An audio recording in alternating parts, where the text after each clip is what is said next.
Hola, muy buenos días, bienvenidas y bienvenidos a un programa más de Coffee Break. Soy la doctora Kitsia Ruiz Navarro, médica psiquiatra, y estamos transmitiendo en vivo desde nuestra página de Facebook. Estoy en compañía del equipo de especialistas de Brain and Mind y hoy está con nosotros la maestra Claudia Guillemot, psicóloga con maestría en terapia familiar, con formación en prácticas narrativas y terapia focalizada en emociones. Buenos días, Claudia, bienvenida. Hola, ¿qué tal? Buenos días a todas y a todos. Está también con nosotros la maestra Mónica Díaz Calleros, psicóloga clínica y supervisora certificada en terapia focalizada en emociones. Buenos días, Moni, bienvenida. Hola, ¿qué tal? ¿Qué tal? Buen día. Se está conectando por acá también, es que no tengo la pantalla, la doctora Bárbara Enríquez Solórzano, doctora en psicoanálisis contemporáneo con especialidad en parejas y familias. Buenos días, Bárbara, bienvenida. ¿Qué tal? Y Monique Damas, una estrategia digital, quien hace posible esta transmisión. Muchas gracias, Monique. Pues el tema de hoy, ¿puede un psicólogo mezclar varios modelos terapéuticos? ¿No? Y cuando yo leí el tema decía, bueno, qué son los modelos terapéuticos, ¿no? Empezando por ahí. Y creo que este tema surge porque muchas veces el primo de un amigo nos dice, ay, ¿por qué no vas a terapia? Entonces, ay, pues ahí vamos a terapia. Y cuando cambian de terapeuta o van a una evaluación psiquiátrica, oye, ¿y qué tipo de terapia hiciste? Pues psicoterapia. Ah, pero ¿y qué hacías? ¿Cuál es la formación de tu psicoterapia? Pues nada, hablábamos psicoterapia y me decía algunas cosas, ¿no? Entonces, creo que la intención un poco de este programa es pues orientarnos hacia los diferentes modelos terapéuticos que hay, como en el área de las neurociencias, pues a veces es válido combinar modelos terapéuticos y pues le doy la palabra a Moni. Adelante, Moni. ¿Qué tal? ¿Qué tal? Sí, sí, pues tuvimos la curiosidad de investigar un poco también en las redes sociales de Brain and Mind y entre algunos colegas, esta cosa para empezar, si conoces el modelo terapéutico que está usando tu psicólogo clínico, si es que estás en psicoterapia. Y tuvimos un tercio de las personas que no lo conocían, que dicen, pues quién sabe, ¿no? Y de las personas que sí lo conocen, la mitad dijeron, sí, sí conozco cuál es el modelo de mi terapeuta, un modelo, y la otra mitad, pues mi psicoterapeuta combina algunas cosas, ¿no? Y bueno, personalmente yo también he ido combinando modelos a lo largo de mi práctica clínica de veintitantos años. Pues primero es una maestría y luego una especialidad y luego otra cosa y luego otra cosa. Y pienso en cuando uno estudiaba la licenciatura y que te dan como una embarradita de diferentes enfoques, diferentes teorías, diferentes formas de entender la mente o las relaciones humanas, y cómo de pronto era pues fácil decir, pues yo voy a hacer un poquito de todo, ¿no? ¿No? Lo que se le llama como ecléctico, ¿no? Pero, pero habría que tener cuidado, ¿no? Habría que tener cuidado porque aunque es cierto que los modelos terapéuticos tienen muchas cosas en común, también tienen cosas específicas que los diferencian. Y bueno, otra cosa que también me pareció interesante es que hice una pequeña encuesta en un grupo de WhatsApp donde somos un grupo grande de psicólogos en Cancún y Playa del Carmen. Y, y yo les pregunté, bueno, ¿ustedes qué modelos usan? Y puse así como varias opciones. Contestaron 109 colegas. Y, y de estos 109 eh, 82 marcaron un solo modelo terapéutico y 27 marcaron una combinación de dos o más, ¿no? Entonces, les quiero platicar un poco los que solo marcaron psicoanálisis o modelo psicodinámico. Fueron 21.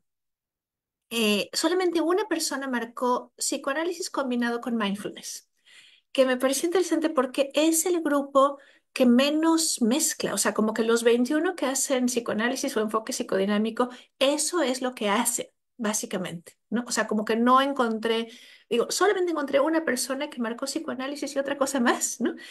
Y luego encontré los que hacen terapia cognitivo-conductual, que fueron 31, pero si le sumamos los que hacen esquemas, terapia dialéctica conductual y terapia de aceptación y compromiso, que son ramas de la terapia cognitivo-conductual, entonces ya teníamos 39. ¿no? Ellos no los consideré como modelo diferente porque en realidad son como lo que le llaman como las terapias de tercera generación, ¿no? O sea, de los últimos avances en terapia cognitivo-conductual.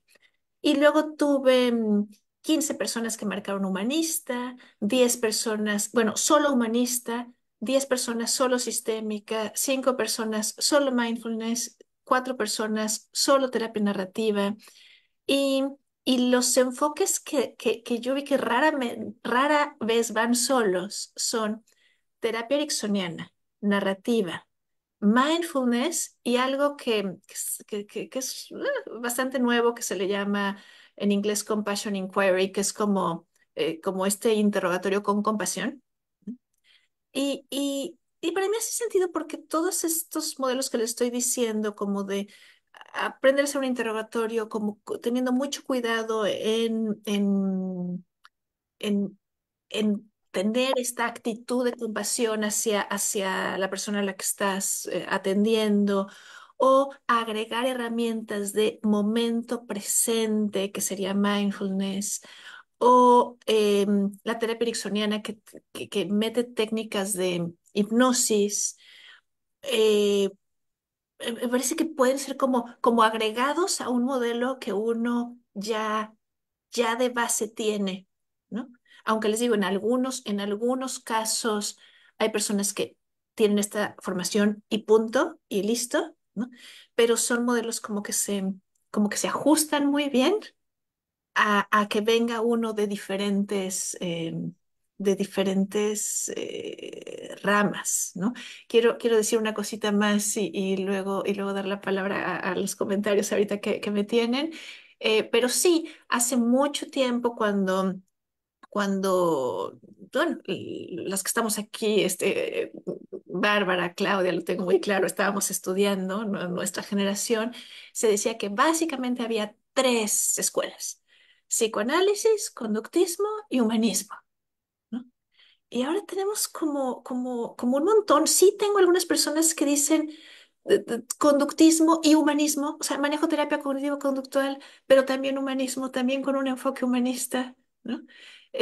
Ya no estamos como tan separados o tan como que tiene que ser una cosa o la otra, pero bueno, me encantará escuchar sus comentarios sobre esto que les estoy compartiendo. Adelante, Bárbara. Pensaba que la indagación compasiva, pues es una manera de aproximarte a escuchar lo que te está diciendo la persona que tienes enfrente, independientemente de que te refieras a ella como paciente o como cliente o como consultante. Esto me hace reflexionar y me parece muy, muy atinado decirlo ahora. Hay que tomar la definición de modelo. Un modelo, me parece que no es que se combinen los modelos, me parece que se pueden combinar. Bueno, no es mi caso, no sé si se pueden o no se pueden, mejor no hago esa aseveración. Dentro de la corriente que yo sigo, que es el psicoanálisis, el modelo psicoanalítico, es una manera de entender el modelo de la mente. Es una manera en la que yo concibo el desarrollo de un ser humano y su integración del aparato psíquico. Y cuáles son los elementos que contribuyen a convertirlo en esa personita que yo tengo enfrente. Entonces, esa manera mía, esa manera del psicoanálisis, de entender cómo se conforma un ser humano en todas sus partes, en todo lo que le caracteriza, con una personalidad X, Y o Z, solamente hay una, pues no se puede combinar, es una manera de entender cómo se va integrando esa persona y se refleja en esa personalidad y en esa conducta. Lo que quizás se puede implementar, o incluso los pacientes a veces llegan y me ha tocado que me dicen, me vas a matar. Yo, pero ¿por qué te mataría? ¿No? Pienso, guardo silencio generalmente, pero me parece como, pues me llama la atención. Es que fíjate que hicimos un grupo de constelaciones familiares y fíjate que lo que averigüé fue que tal y tal y tal y tal y tal y tal. Y bueno, hablando, Después, sobre las razones por las cuales quizás yo podría estar o no de acuerdo, que no sería importante en realidad, porque se trata de lo que la persona que viene enfrente viene a hablar, no de tus puntos de vista, de tus juicios, de lo que tú creas. Entonces, muchas veces son ellos quienes traen un conjunto, digamos, de técnicas y la combinan con su propio espacio terapéutico, lo cual me parece mucho más válido porque no parte del especialista que entiende la mente desde el modelo psicoanalítico, pero luego también entiende la mente desde otro tipo de... Y no me parece que eso es congruente, por lo menos desde la línea que yo sigo, porque eso es lo que le da sustento a tu práctica y lo que te hace implementar una serie de técnicas psicoanalíticas que corresponden junto a ese modelo, justo a ese modelo. Entonces, bueno, eso es lo que a mí me gustaría aportar. Cuando se entiende la mente desde otro punto de vista, quizás como lo cognitivo-conductual, ahí me atrevería a decir, quizás se presta, digamos, a que se pongan en juego otras técnicas, porque es un modelo muy práctico, ¿no? Es un modelo de entender la mente a partir de lo que en ese momento se está mostrando. Eh, y bueno. A ver, Melanie, yo quisiera como aquí también puntualizar, ¿no? Las, las licenciaturas en psicología han cambiado a lo largo de los años, para quienes nos formamos en los 80s, los 90s y más como anuncio de radio, pues las cosas cambian, evolucionan, se van, quiero pensar que mejorando. Lo que sí es un hecho es que para dar psicoterapia necesitas más que la licenciatura, ¿no? Y las formaciones en diferentes modelos de psicoterapia también pueden ser variadas.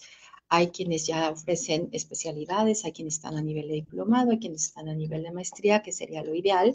¿Y por qué? Porque hay una denominación de las mejores prácticas documentadas, donde hay investigación, donde hay la mayor parte de las certezas de que el trabajo que estamos haciendo va a llegar a buen puerto para las personas que confían en nuestro trabajo. Hay certificaciones, hay una serie de documentos que uno puede ir adquiriendo con el tiempo y me parece que la experiencia de cada psicólogo o psicóloga o psicoterapeutas en general, porque la base no solamente es de psicología, ¿no? Hay trabajadores sociales, hay médicos, es decir, hay una serie también de formaciones base que pueden ser aceptadas en distintos programas para convertirte en un psicoterapeuta.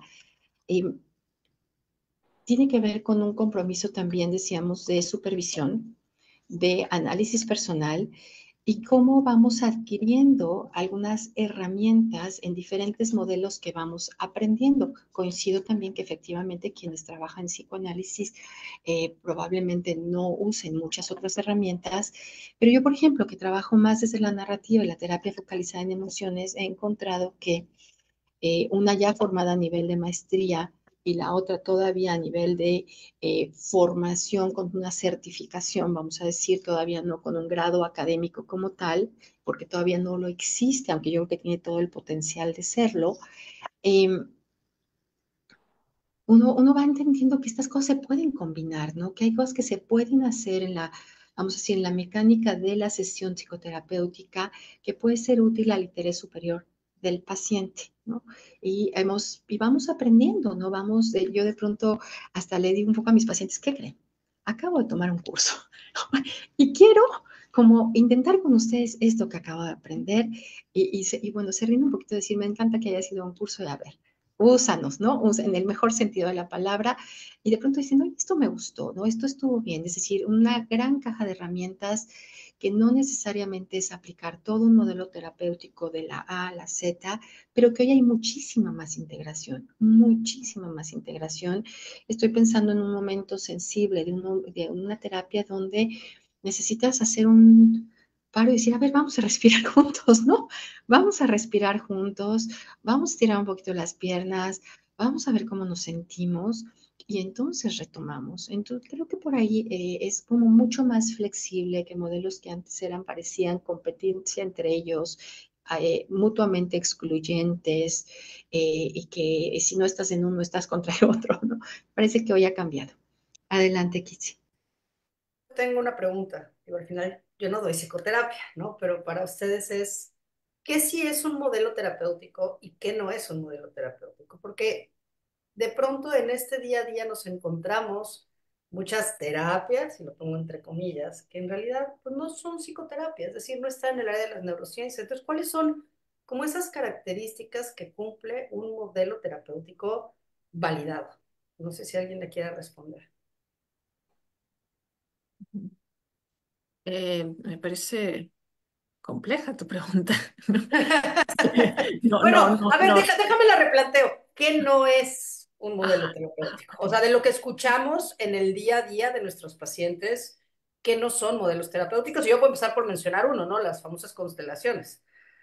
No son un modelo terapéutico y seguramente ustedes han escuchado mucho más, ¿no? O sea, es partiendo un poquito como de ese ejemplo, o sea, ¿por qué eso no sería un modelo terapéutico y por qué la terapia cognitivo-conductual sí lo es? Ujú, ujú. Sí, sí, sí. Sí, bueno, a mí se me ocurre empezar quizá empezar por las grandes escuelas. O sea, primero hay como grandes escuelas y coincido con lo que está diciendo Bárbara, que son modelos de cómo entendemos al ser humano, ¿no? Mode- que, que, que básicamente son el, el modelo cognitivo-conductual, el modelo humanista y el modelo psicoanalítico.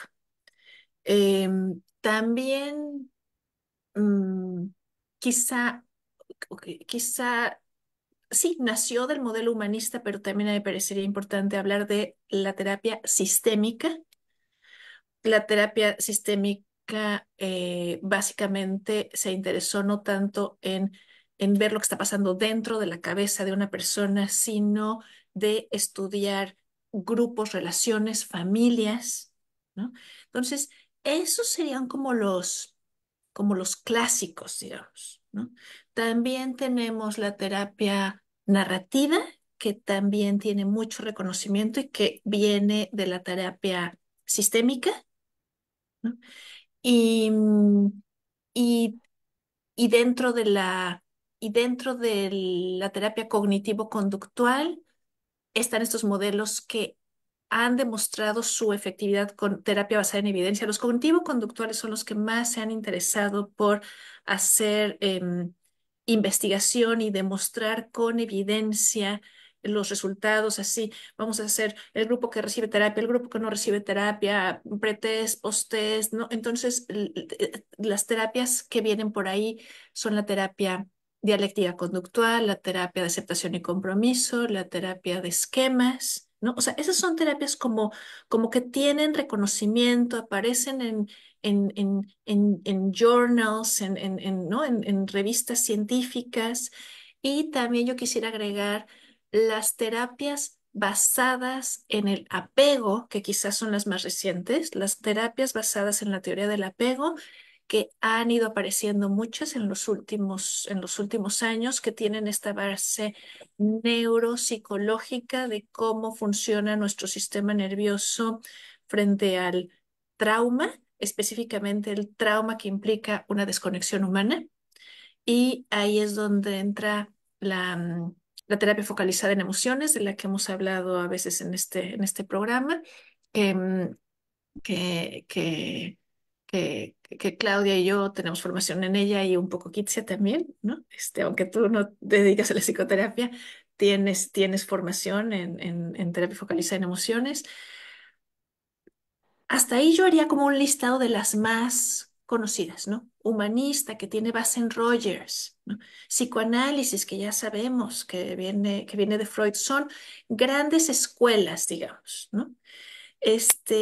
¿Cuáles no tienen base en evidencia? Em, Constelaciones, em, Feng Shui, aromaterapia, terapia de ángeles, tercer y cuarto paso. No sé si quieren agregarme, ¿no? No, no son imanes, ¿cómo les llaman? Sí es humanoterapia Ujú. Es imanoterapia, pero le o dan un nombre, terapia energética. sí, sí, la famosa, sí, exactamente, la energética y la, Gracias. Reprogramación, hay uno de desprogramación o Desprogramación, exacto. reprogramación. Esas no tienen. Programación neurolingüística es una técnica. Ujú, ujú. Ok. Sí. Bueno, sí, complicada la pregunta, pero creo que muy bien explicada la respuesta. O sea, como que sí es y que no es. Gracias. Ujú. Adelante, Corina. Gracias, buenos días a todas. Sí, yo solamente quería aportar también que un poco lo que ha intentado hacer las grandes escuelas de las que habla Moni es este tema de la investigación, del reporte de lo investigado y de lo observado, de la información que se otorga a las personas y las medidas, o sea, el sistema de medición que se emplea para ver si algo funciona o algo no funciona, o si es por aquí o es por allá. Se van sumando muchos años de estudio, se van sumando y se van haciendo ramificaciones de donde se van separando las escuelas de unas de otras, ¿no? Y tal vez no tenemos todo por escrito y van a surgir nuevas psicoterapias. Pero sí hay que distinguir. Pienso que o sea, que lo que podemos poner punto sobre la I de qué distingue una de la otra sería la preparación, o sea, que alguien más, que no eres tú mismo, ni tu experiencia, ni tu testimonio, te certifique que sabes y que sabes algo que está basado en un estudio serio que indica que esto funcionó. ¿Sabes? O sea, esto de, es que mi abuelita le sirvió porque yo vi que fui en el grupo, y si yo pago un dinero, entonces ya me voy a curar y voy a ser muy feliz. O sea, es como, esto es lo que, donde yo diría aguas, porque yo no creo que tenga nada de malo usar aromaterapia o ir al tema de de los imanes o ir pues no sé, a un temazcal, por ejemplo, ¿no? O sea, estas cosas, pero estas cosas no son psicoterapia, o sea, son otro tipo de ayudas, otro tipo de apapachos al alma, otro tipo de cuestiones que no se pueden llamar igual que psicoterapia. Es ahí donde yo creo o sea, la diferencia está en el estudio que hay detrás de por qué llegamos aquí, por qué hoy podemos decir con gran certeza que la terapia cognitivo-conductual cura la depresión y la ansiedad, ¿no? O sea, lo puedo decir con gran certeza porque hay toda esta serie de estudios, todo este background, y creo que eso es lo que es importantísimo.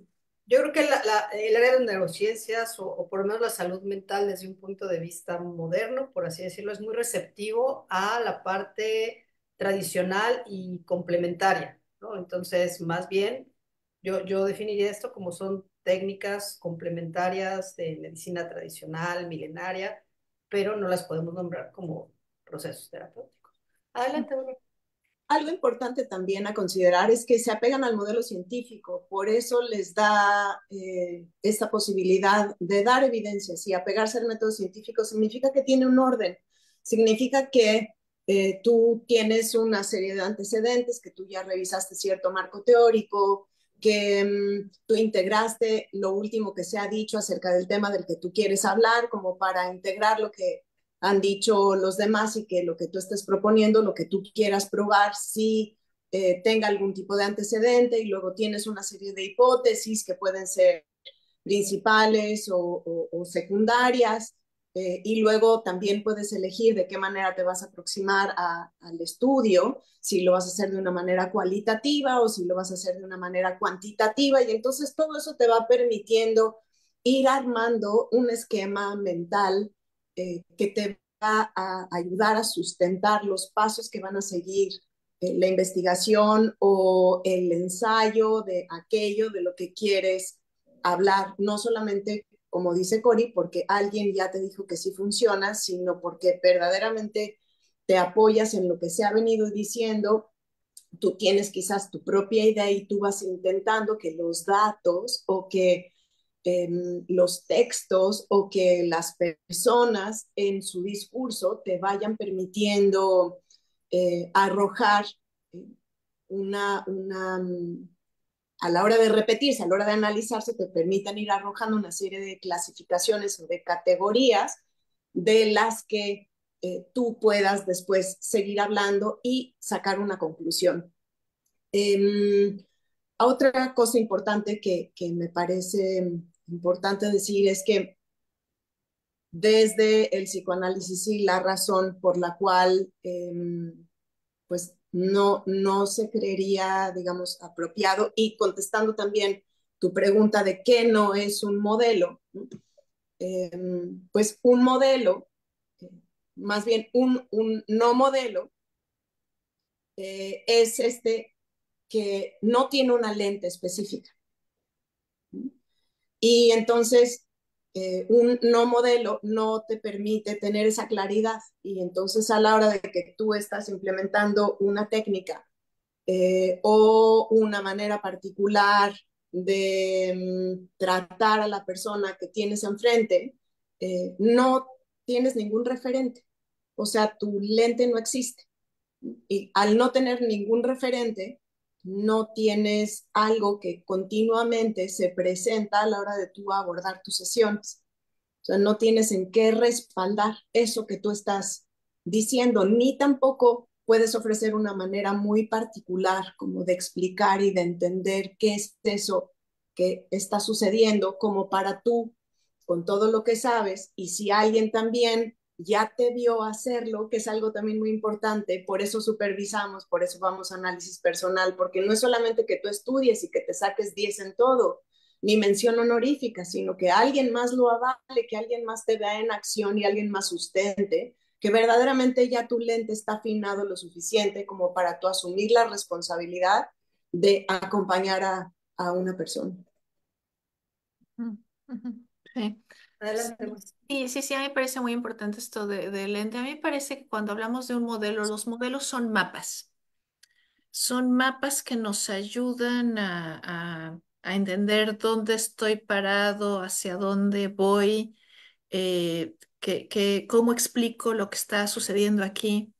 Yo les quiero platicar un poquito como de mi recorrido. Yo estudié en México, en la Universidad Iberoamericana, en un momento en el que la mitad de los maestros más o menos tenían un enfoque psicoanalítico y la mitad tenían un enfoque humanista.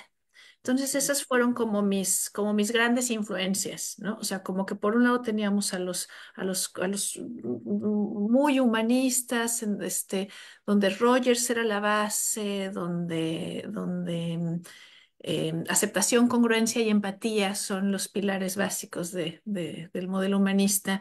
Por otro lado, teníamos a los maestros psicoanalíticos de base psicoanalítica que no nos estaban enseñando psicoanálisis porque pues uno no aprende psicoanálisis en la licenciatura, pero que ese era su lente, que ese era su modelo, que esa era su forma de entender cuando te enseñaban, por ejemplo, cómo interpretar pruebas, dibujos, ¿no? Era como que desde ahí era el ojo, ¿no?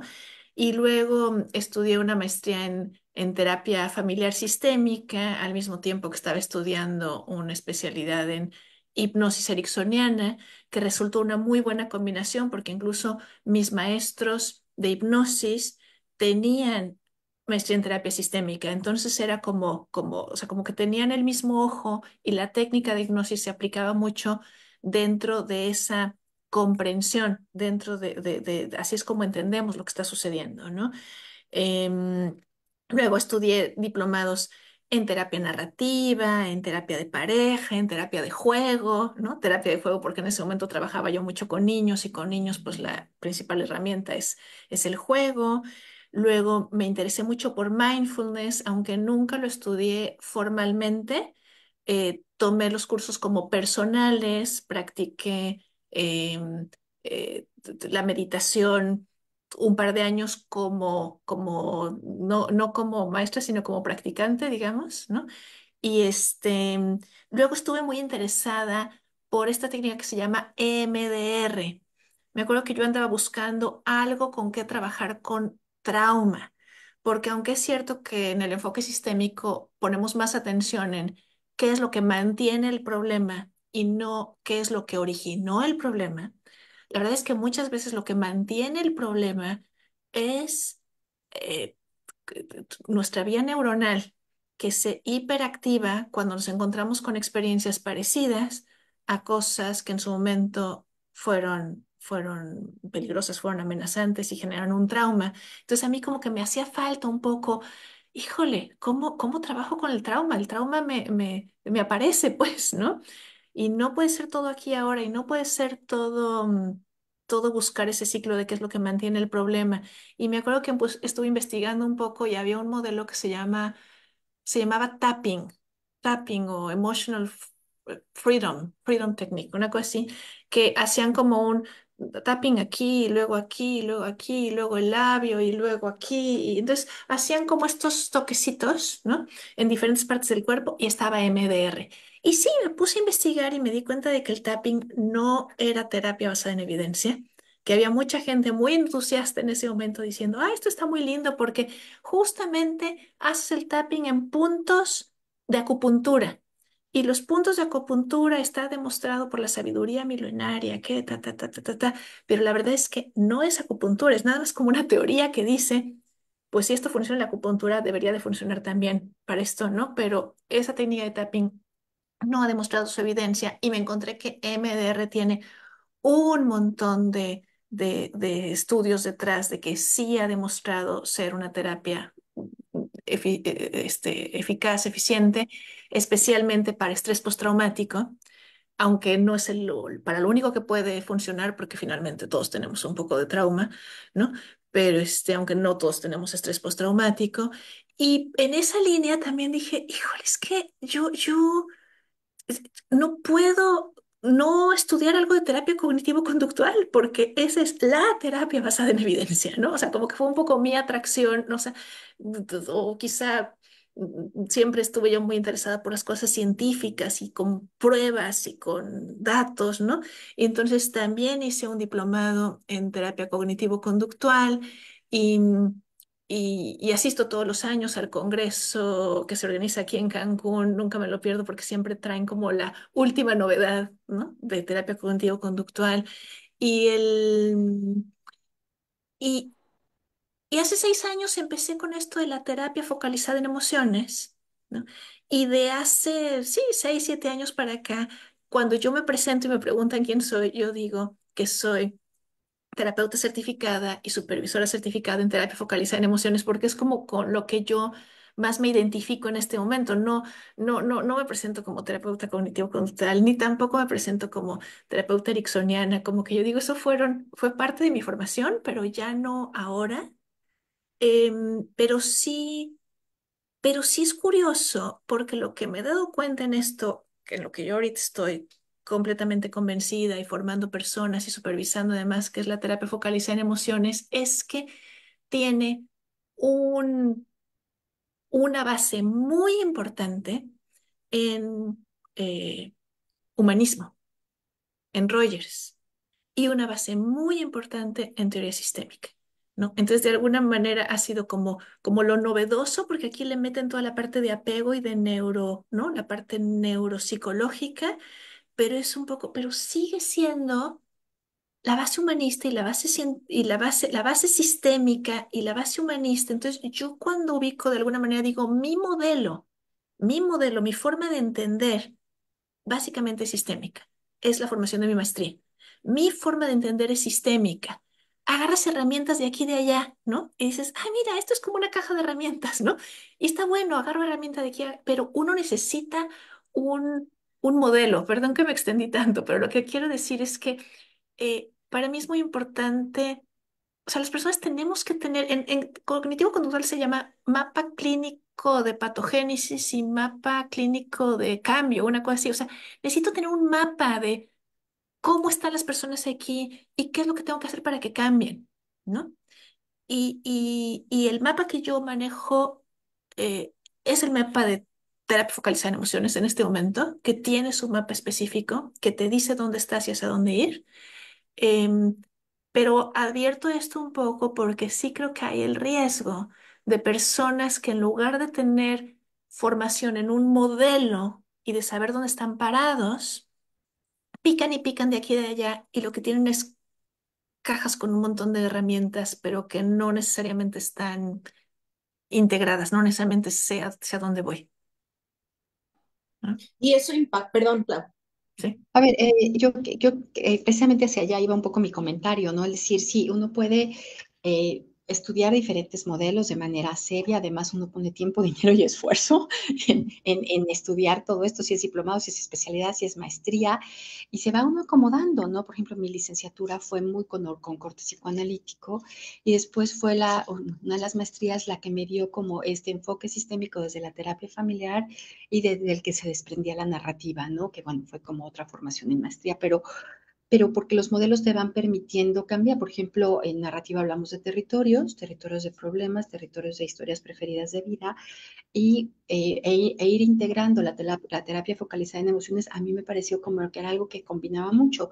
Ahorita que decías, Moni, estas cajas de herramientas, yo me las imagino como una caja de herramientas, pero también muy ordenadita, ¿no? Donde sabes dónde están los desarmadores y donde sabes dónde están las pinzas y donde sabes dónde están las grapas, donde sabes dónde está todo y ver qué puedes, no puedes agarrar una grapa y un martillo y tratarlos de usar al mismo tiempo. O sea, no se necesita un martillo para una grapa, ¿ok? Y por ahí creo que de pronto hay un poco los que hacen de todo y no hacen de nada, ¿no? De pronto llegan, los pacientes confían y los pacientes rara vez saben qué modelo están y una vez es su introducción, yo a veces les digo, te lo platico y después te lo mando en un WhatsApp para que lo tengas allá a la mano por si alguien te pregunta como, ¿qué es esto que estamos haciendo aquí, ¿no? Pero confían en que uno sabe hacer la chamba y lo que nos damos cuenta es que muchas veces son como cajas de herramientas muy revueltas, donde no hay, como tú decías, en narrativa se llama un mapa de declaración de posiciones, es decir, ¿dónde estoy parada? Y hacia dónde vamos, ¿no?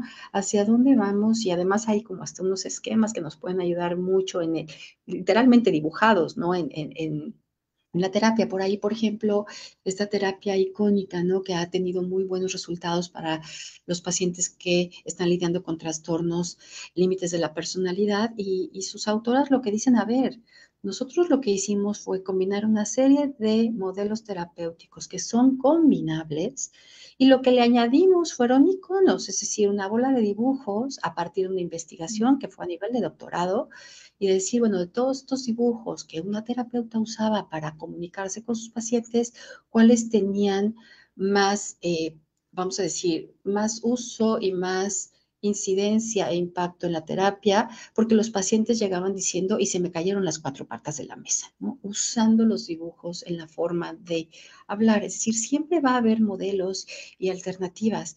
Mi preocupación, y ahí un poco lanzo la pregunta, es, ¿qué pasa cuando estamos haciendo un poco de todo y un poco de nada y esto pone en riesgo a la persona que está confiando en ese espacio terapéutico? Pues justo va de la mano con lo que quería decir. Eh, yo creo que eso no se acaba de integrar.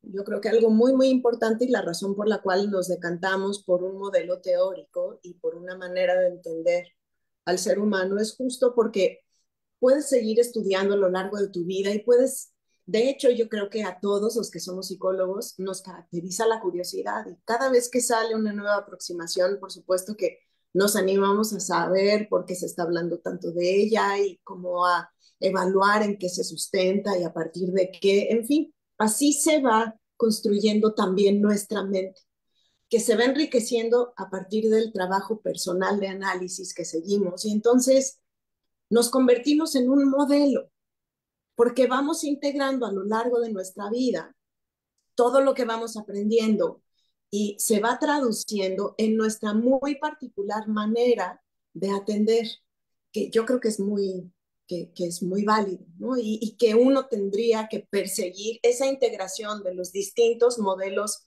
de las distintas herramientas, de las cajas, de las herramientas de las cajas que tienes muy ordenaditas, que son tus preferidas, también se vale decir, como para caracterizarte como la persona que ofrece este tipo de servicio.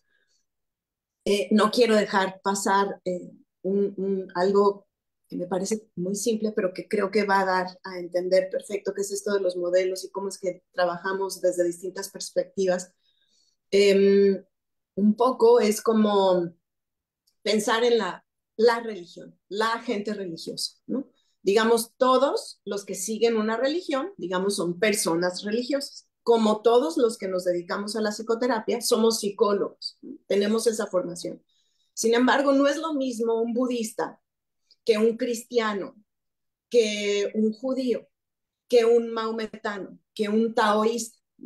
Tienen una lente muy particular de relación tanto con su comunidad como como con el universo, como con este ente superior, como este ente superior o esta energía, digamos, con ellos mismos.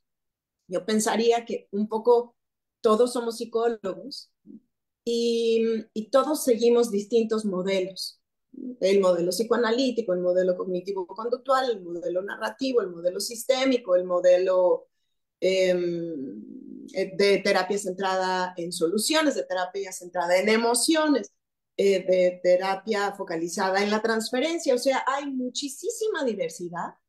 Yo creo que lo más importante y lo rescatable es cómo te vas permitiendo a lo largo de la experiencia, tu análisis personal, tu supervisión, lo que se dice en los congresos, lo que uno va incorporando a partir de la práctica y justo de tener estos encuentros que son tan nutricios, irlo integrando para encontrar cuál es el modelo con el que te sientes mejor, como tú, Moni, ¿no? O sea, yo he tenido esta formación tan compleja, tan diversa, pero yo así me defino, porque esto es lo que me permite tener una lente muy fina, súper limpia, súper dirigida, como para darme la comodidad necesaria e identificarme y decirme que soy de esta forma. Ujú. Sí, sí, sí, sí. Sí, sí, sí, yo vuelvo a esta cosa de los mapas. O sea, uno necesita un mapa. Uno necesita un mapa. Necesitamos saber hacia dónde vamos, cómo entendemos lo que tenemos frente a nuestros ojos y, y cómo trazamos la ruta de hacia dónde vamos, ¿no? Puedo pensar, por ejemplo, en alguien que de pronto el psicólogo le dice, mira, escríbele una carta a tus papás y donde no sé qué y quémala, ¿no? Digamos, ¿no? Bueno, puede ser una estrategia muy útil en cierto momento para ciertas cosas, pero habría que saber cuál es mi objetivo, para qué le estoy pidiendo a esa persona que haga esto, qué estoy buscando, ¿no? Y ahí es donde, o sea, donde la terapia no es un pegoste de técnicas, no es, hoy vamos a escribir cartas y mañana vamos a respiración profunda y pasado mañana vas a decirme lo primero que venga a tu cabeza y o sea, o sea, como que uno necesita tener claro eh, qué herramienta estoy usando porque hacia dónde voy, ¿no? Pero quizá también tenemos que distinguir que o sea, necesitamos el mapa. Desde mi punto de vista, los terapeutas necesitamos el mapa, pero el mapa no es el territorio. El mapa solamente nos ayuda a entender el territorio. Entonces también ahí es donde entra conectar con la persona que tienes frente a ti, porque cada persona es única, porque cada persona te va a ir guiando un poco, porque si yo trato de mantenerme específicamente en mi mapa, va a resultar cuadrado, ¿no? Ujú, Que el trabajo en la salud mental es artesanal. ujú, O sea, no hay fórmulas. ujú. Hay quizá modelos, hay corrientes, hablando en psiquiatría, hay guías de práctica clínica, pero de una u otra forma, cada persona es única, ¿no? Es como el artesano, hace una pieza y aunque lo replique, o sea, aunque veas dos pacientes con ansiedad, los dos necesitan cosas diferentes, ¿no? Entonces, el abordaje, el approach, todo lo que vas a ir haciendo con la persona es completamente diferente, entonces tampoco es receta de cocina. A mí me brinca y me dejó pensando lo que decía Claudia, ¿no? Es como cuando de pronto mezclas, terminas haciendo como nada. Yo lo llevo un poquito al tema de los abogados, ¿no? Aquel abogado que se dice fiscalista, familiar, penal, ejidal, o sea, como ni picha ni cacha ni deja batear, ¿no? O sea, es como, por eso hay como especialistas. No es que no tenga noción de lo demás, pero se necesitan muchos años de formación y preparación. Para Eh, saber lo que uno hace. para saber lo que uno hace y el mensaje también para los pacientes es investiguen qué es lo que están haciendo, ¿no? Porque A veces de este lado, o al menos para mí en la valoración psiquiátrica, es muy evidente darme cuenta cuando alguien está realmente en un proceso terapéutico y cuando alguien nada más lleva 2 años yendo a hablar y a perder su tiempo. En el sentido de cuando les preguntas, ¿no? Si me dice, estoy haciendo cognitivo conductual, a ver, cuéntame, ¿qué distorsiones cognitivas y qué es esto? Y es como, ¿qué es eso? ¿No? Y es como después de 2 años no sabes qué es eso, algo está perdido y que no ves un avance franco. Entonces, a veces, de forma muy objetiva en la evaluación, sí lo podemos ver, pero para el paciente no lo ve. Y creo que es muy válido que toda persona que inicie un proceso terapéutico no solo investigue quién es su terapeuta, que tenga las credenciales, sino también, a ver, cuéntame del modelo que haces, ¿no? Un poquito y de qué se trata, como decía Claudia hace rato. Porque si alguien va a terapia es porque está en un estado muy vulnerable también. Y bueno, ahí es donde aparecen luego las historias de terror. Adelante, Claudia. Y yo también quisiera como añadirle a esto, o sea, que hay temas, ¿no? Hay temas que algunos modelos terapéuticos pueden ser mejores y si no nos sentimos cómodos o no lo conocemos o creemos que este paciente se puede beneficiar más, pues hay que remitir, ¿no? Y para eso hay diferentes especialistas en diferentes modelos de terapia o hay temas que pueden movernos mucho. Ahorita Moni decía, bueno, yo trabajaba con niños, entonces claro, ahí entonces aprenda todo lo que tiene que ver con terapia de juego, ¿no? O estamos más en cuestiones mucho más psicopedagógicas. Ahorita, por ejemplo, todas estas valoraciones que se hacen para determinar si alguien o no está en el trastorno del espectro autista que antes no existían, ¿no? Y que, bueno, pues muchos psicólogos que ven niños están preparándose en todas estas áreas. ¿A qué voy con esto? Yo he aprendido, por ejemplo, a lo largo de la vida que hay temas que me duelen tal vez mucho, ¿no? Y que de pronto no puedo manejar, que no me siento fuerte a pesar de terapia, a pesar de supervisión, para poderlos abordar. Por ejemplo, trata de personas, ¿no? Así como cuando me dicen, ay, es un tema de tentativas, ideación suicida, me siento lista, me siento preparada, sé qué hacer, acompaño a mis pacientes, ahí estoy en esto que yo llamo, que nunca va a llegar a un libro bueno que se llama Cosoterapia, cómo estás, cómo vas, dónde andas, cómo todo este acompañamiento hasta que salen del momento de crisis. Hay temas que en algún momento que me invitaron para un tema de trata de personas, bueno, llevábamos 15 minutos de la presentación y yo estaba volteada de cabeza en un baño sin poderlo manejar. También se vale decir, con esto no puedo, a pesar de toda la experiencia de saber dónde estoy parada, cuál es mi mapa, si el mapa no es el territorio, o sea, para dónde voy, pero no puedo, elijo, no. Y me parece que también eso es una parte muy responsable del quehacer de un terapeuta. Adelante, Moni. Bárbara iba a comentar antes. Kitsa, ¿cómo se llama? Lo tengo en la punta de la lengua, o a lo mejor alguno de ustedes se acuerda, cuando es algo de no sé qué de conciencia, que tú tienes la posibilidad de decir, no, yo no le entro a este tipo de casos porque transgrede, porque no va. Objeción de Objeción conciencia. de conciencia. Gracias, objeción Ok. de conciencia. Sí, en eso pensé. Y también pensé que existen pacientes para los distintos modelos terapéuticos y también existimos terapeutas para los distintos pacientes. O sea, no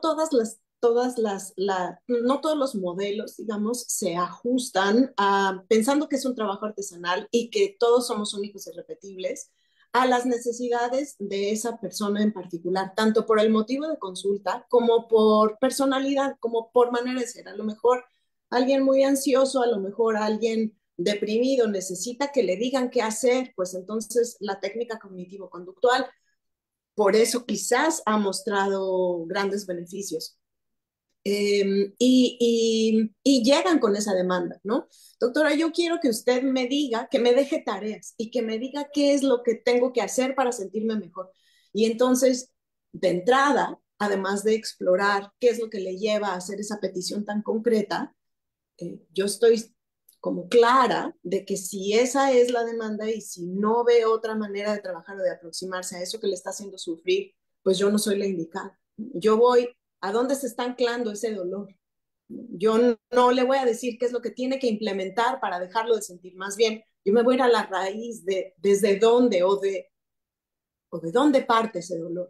Entonces, pues uno también tiene que ser honesto y decir, me parece que lo que estás pidiendo no es algo que yo te pueda ofrecer, ¿no? Y como decía también Moni, pues referir, ¿no? Y claro. referir en su momento, porque uno no es todopoderoso, uno no es omnipotente. Claro que la intención está ahí, ¿no? Es una vocación de servicio, pero también conocemos nuestras limitaciones. Ujú. Sí. Yo, Adelante, Moni. sí, quisiera comentar algo sobre estas palabras que a veces usamos y las intercambiamos una por otra de paciente, consultante, cliente. Cliente es quizá la que menos se usa, pero pero Pero es muy europeo. O sea, lo de cliente es como muy Ujú. europeo. No sé. y viene mucho también del modelo. O sea, viene también mucho del modelo. O sea, en el modelo psicoanalítico usualmente se habla de paciente. Rogers se opuso muchísimo, el padre del humanismo se opuso muchísimo al término paciente porque le parecía que era como Patológico. decir que era una enfermedad y que venía, Ujú. ¿no? Entonces empezó a popularizar el término cliente. A mí personalmente me gusta mucho más el término consultante, ¿no? Pero el término es curioso, tiene que ver también con el modelo, con qué es lo que crees que tú estás haciendo, ¿no? Ahora, hablamos de psicoterapia, ¿no? Que también es, o sea, o sea, como, o sea, la palabra que usamos de psicoterapia, pues, de modelo terapéutico, pues sí, de alguna manera queda encuadrado, queramos o no, en una cosa muy parecido a lo médico, ¿no? Pero bueno, quería cerrar con una cosa más, una cosa con que tener cuidado. Hay veces que algunas personas, ¿y tú qué haces? ¿Qué eres? Y dicen, soy psicoterapeuta. A ver, y quiero ir un poquito a eso. O sea, este, Corina, Bárbara, Claudia, yo, todas somos psicoterapeutas, que es un sinónimo de decir psicólogo clínico, que significa que damos terapia con uno u otro modelo, ¿no? Y sí, pero también somos psicólogas y tenemos cédula profesional. Y hay veces que las personas, cuando te dicen que son psicoterapeutas, usualmente es porque no tienen cédula profesional y no son psicólogos, ¿no? Es un poco o sea, a lo mejor sí, pues, ¿no? Pero usualmente, cuando alguien te diga soy psicoterapeuta, yo diría que es como una alarma, así como decir, ti, ti, ti. ¿Con licenciatura en qué? ¿No? ¿Con maestría en qué? Porque los psicoterapeutas que sí tenemos cédula profesional, usualmente nos presentamos como psicólogos o como psicólogos clínicos, que es, ¿no? Además de ser psicoterapeuta, ¿no? Oigan, se nos fue el tiempo volando. No sé si tengan comentarios finales. Bueno, a mí solamente me gustaría como redondear un poquito, ¿no? Todos los modelos terapéuticos son válidos. Va a depender mucho de qué es lo que necesitamos en ese momento. También depende mucho del rapport que podamos hacer con nuestro terapeuta, ¿no? El psicólogo clínico y el paciente, cliente analizado, como se le llama muchas veces, pues es como un zapato, ¿no? Hay cosas que tienen que embonar y embonar como muy bien en todos los sentidos. Si van a iniciar algún proceso psicoterapéutico, pues investiguen las credenciales de las personas con las que van a ir y pregunten, no tengan pena de preguntar como qué modelo es, ¿no? Y en qué consiste y también cuáles son las expectativas, ¿no? De las personas y también para saber si están con la persona indicada o no. Un psicólogo clínico sensato sabrá decir cuando el caso no sea para ellos y referirlo a algún colega que sí tenga las competencias y las herramientas para atenderlos. Entonces, creo que cuando hablamos con claridad y ponemos sobre la mesa lo que necesitamos y estamos buscando, los procesos fluyen con un poco más. Pues, qué padre, me gustó mucho. Muchas gracias. Muchas gracias a todas y todos los que nos acompañaron. Muchas gracias por sus comentarios. Gracias, como las veo. Mónica, Claudia, Bárbara, Corina, Monique de Amazon de Estrategia Digital, quien hizo esa transmisión. Les recuerdo que el programa queda grabado en nuestras redes sociales, Facebook, Instagram y en el ya conocido canal de YouTube, donde los invitamos a que le den like y la campanita para que puedan compartir con sus amigos, familiares, conocidos y a través de este medio poder seguir sensibilizando sobre temas de salud mental. Y si alguien desea contactar con algún integrante del equipo de Brain and Mind, encuentra toda su información en brainandmind.mx. Y los esperamos la próxima semana, misma hora, por los mismos medios con el tema El trabajo del terapeuta con sus propias emociones. Muchas gracias y hasta la próxima.